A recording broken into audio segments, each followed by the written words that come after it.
j'invite simplement nos compatriotes à continuer le combat. Rappelez-vous, en 2018, au soir de notre victoire, j'avais dit que le combat continue, mais il a changé de forme. Et le combat aujourd'hui, il continue. J'invite la population à m'accompagner à le mener. Ce combat, c'est notre indépendance économique. Et je peux dire aujourd'hui que nous sommes sur la bonne voie. Nous devons continuer. Cette indépendance économique, je la décline en 3 lettres. RDC, République démocratique du Congo, mais également Renaissance. Pourquoi Renaissance? Parce qu'aujourd'hui, je reviens du Katanga, du Haut-Katanga et du Lualaba. Je peux vous dire que je suis fier de ce que nous y avions réalisé. Je vais vous donner quelques exemples. La société STL, la société de traitement du terril de Lubumbashi, qui est un actif de la République, aujourd'hui, cette société a développé toute la chaîne de valeur pour la production du germanium. Et donc, on peut dire avec fierté que les lendemains sont meilleurs, car nous avons des partenaires aujourd'hui très sérieux, américains et japonais, qui vont même nous transférer de la technologie et qui vont permettre justement à ce que le germanium soit produit au Congo et peut-être même transformé jusqu'au produit fini. La société SNCC, qui était jadis le fleuron, un des fleurons de notre économie, et qui avait été mise par terre.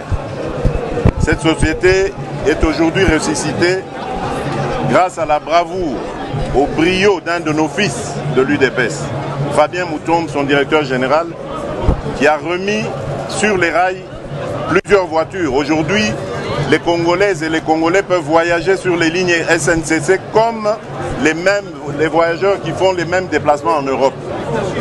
J'ai vu ces trains, ils sont formidables.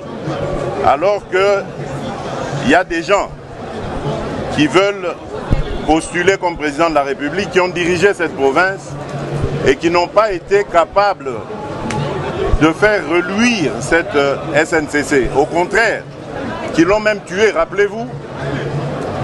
Ils ont créé des sociétés de transport par route, ce qui a complètement tué la SNCC. Et aujourd'hui, ils se positionnent comme étant les sauveurs de la République. J'y reviendrai. Il y a ce que nous avons fait, que nous avons inauguré grâce à la coopération avec le partenaire chinois à Sakania. Il y a eu un poste frontière qui a été mis sur pied avec un très très grand parking et un port sec. À Kasumbalesa, nous avons démontré le bien fondé du partenariat public-privé avec la société Trafigo, qui nous a aidé aussi à faire un port sec là-bas, grâce à ce partenariat avec eux. Dans le Lualaba, ça c'était encore magnifique. Les enfants du Congo sont en train de travailler et de reconstruire leur pays. Je voudrais ici illustrer cela par l'exemple avec la société Kamoa, avec qui l'État a une joint venture. Et bien cette société, grâce à ma demande, a aujourd'hui construit une école d'excellence. Et elle est en train de former 39 Congolais qui ont été sélectionnés sur des critères, mais vraiment rigoureux. Et ces jeunes gens, dans quelques années, vont être le fleuron de notre industrie minière. Ce seront des capitaines d'industrie congolais qui vont pouvoir faire des meilleurs et des prodiges dans le domaine des mines.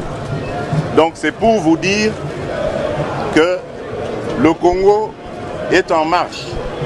Le Congo va renaître.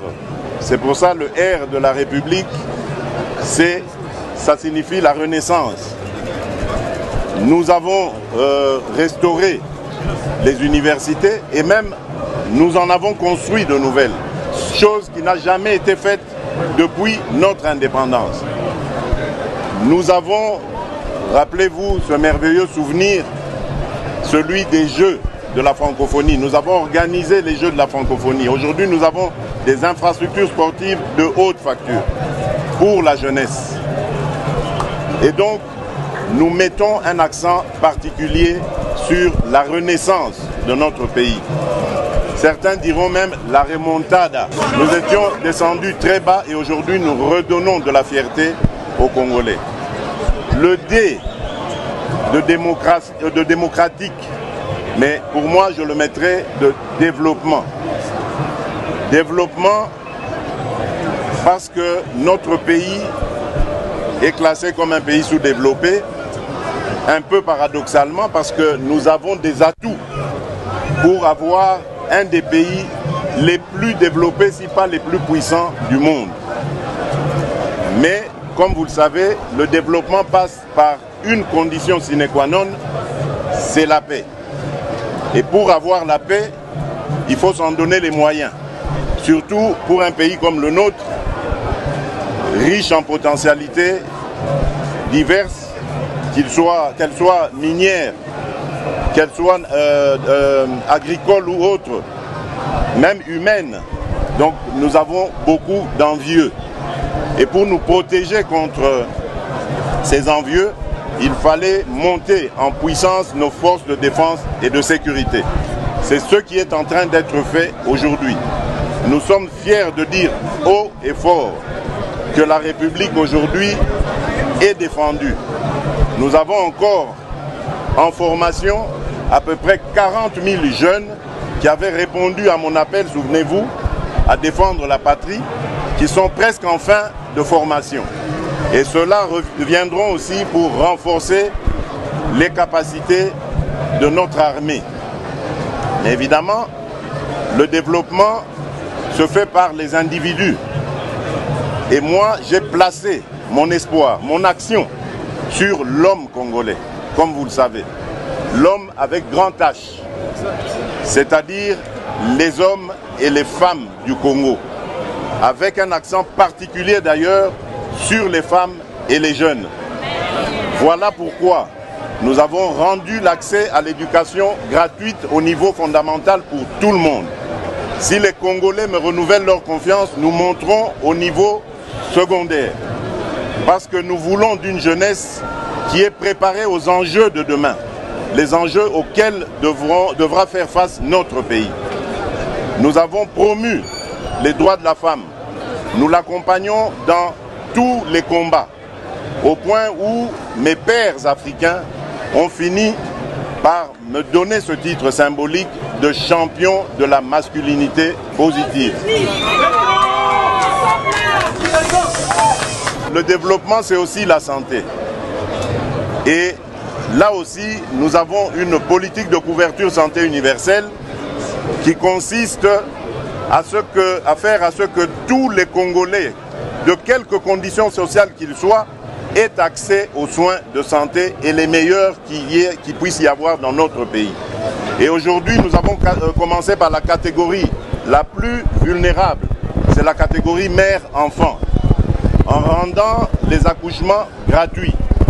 Mais pas seulement les accouchements, même les consultations prénatales et postnatales. Parce qu'au cours de ces consultations, on fait aussi du planning familial pour doser les naissances et accompagner les mères. C'est donc devenu une réalité qui va s'étendre à tous les autres secteurs de la médecine.